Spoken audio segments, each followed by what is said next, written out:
एकदा ब्राह्मणुपारदे एकदैविजमानायुस्तेजो ददात वेदोक्तगर्भोरनिरायं समर्पयामि। लक्ष्मी रमण गोविंद, ఇందిరా రమణ గోవింద.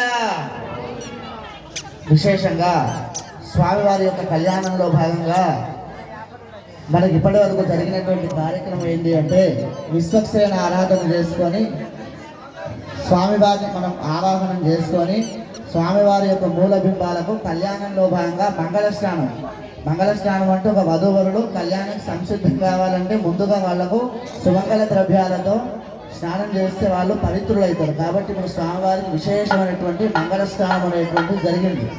ఇప్పుడు స్వామివారు వివాహానికి సిద్ధం కావడానికి ఆయన నూతన వస్త్రాలు ధరించి వధూవరులు వివాహానికి సంసిద్ధమవుతారు. లక్ష్మీ రమణ గోవింద.